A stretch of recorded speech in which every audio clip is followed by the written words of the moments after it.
দারুণ সম্ভাবনার খেলা এই হকি। বাংলাদেশের প্রেক্ষাপটে এই ডিসিপ্লিনটা বেশ সম্ভাবনাময়, কিন্তু নানা সময়ে এই হকির আকাশে যেন কালো মেঘ জমে থাকে এবং সেই মেঘ সরানোর কোনো উদ্যোক্তাই নেই। এবং হকিটাকে যে সারা বছর মাঠে রাখা যাবে সেই ধরনের কোনো রকমের উদ্যোগ আমরা এখন পর্যন্ত দেখিনি, যে সারা বছর মাঠে খেলা থাকে। একটা লিগ এক বছর হলে তারপরে ৩ বছর ৪ বছর আর কোনো খবর থাকে না। ঘরোয়া হকি অনুষ্ঠিত হয় না বহু দিন।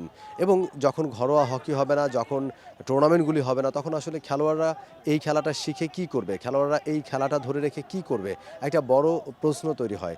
তারপরেও খেলোয়াড়রা যেন নিজের খেয়ে বনের মোষ তাড়ান।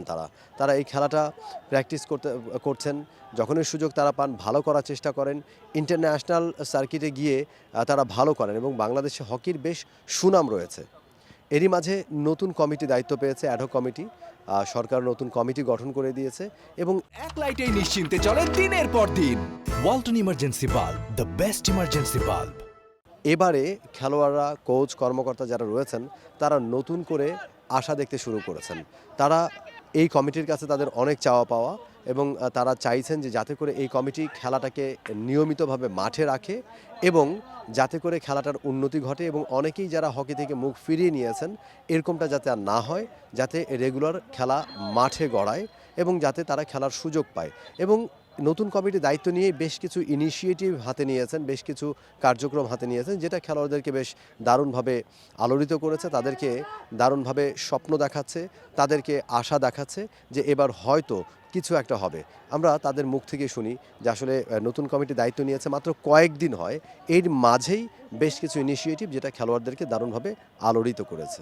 কমিটি পরিবর্তনের দিনে প্রথমেই দেখেছিলাম যে তারা এসে আমাদের সাথে মাঠে ইন্ট্রোডিউস করেছে এবং আমাদের সাথে কথা বলেছে এবং পরিবর্তনটা আমরা তার পরের দিন থেকেই লক্ষ্য করতেছি যে আমাদের খাবার দাবার, ফুডিং এবং আমাদের থাকার ব্যবস্থা সব কিছুই তারা নজরের মধ্যে রাখছে এবং তাদের এটা আমাদের জন্য খুবই অনুপ্রেরণা দিয়েছে। ইশতিয়াক ভাই একজন প্রফেশনাল ক্রীড়া সংগঠক। আমি মনে করি যে সে রংপুর রাইডার্স তার একটা দলও আছে, তো সেক্ষেত্রে আমি বলবো যে সে একজন প্রফেশনাল লোক, হকি ফেডারেশন পাইছে। আশা করি তার হাত ধরেই আরও আধুনিক হকি ইনশাআল্লাহ বাংলাদেশে হবে ইনশাআল্লাহ। আমাদের যতটুকু যা ফ্যাসিলিটিস দরকার আমরা তাদেরকে দিছি, তারা আমাদেরকে বলেছে ইনশাআল্লাহ তারা আমাদের এই ফ্যাসিলিটিসগুলো দিবে। যদি আবার আমরা ফ্র্যাঞ্চাইজি লিগ পাই আমাদের এই কমিটির মাধ্যম দিয়ে, আমাদের প্লেয়ারদের অনেক হেল্প হবে। আমি যেহেতু প্লেয়ার মাঠে খেলাটা চাবো, প্রিমিয়ার ডিভিশন আছে, ফ্র্যাঞ্চাইজি, ফার্স্ট ডিভিশন, লোকাল টুর্নামেন্টগুলো যদি বেশি হয় তাহলে আমরা খেলাটা ভালো হয়। আমরা ন্যাশনাল টিমে 30-35 জনই শুধু খেলতে পারতেছি।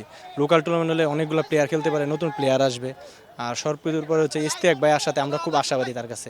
ওনারা শর্ট টাইমে খুবই কাজ করতেছেন, এখানে আমরা দেখলাম আমাদের সাথে এসে দেখা করেছেন, আমাদের কোচদেরকে আরও উৎসাহ দিচ্ছেন। কোচ একজন বিপ্লব স্যার আছে, উনি আমাদের প্র্যাকটিস করাচ্ছেন। আর আমাদের যা যা প্রয়োজন, মানে একটা স্পোর্টসম্যানের যা যা প্রয়োজন সেই সব বিষয়ে ওনারা খেয়াল করছেন সব থেকে বেশি। আমরা আম্পায়ার যারা আছি আমরাও আশা করি যে নতুন কমিটির কাছে ভালো কিছু আমরা পাবো।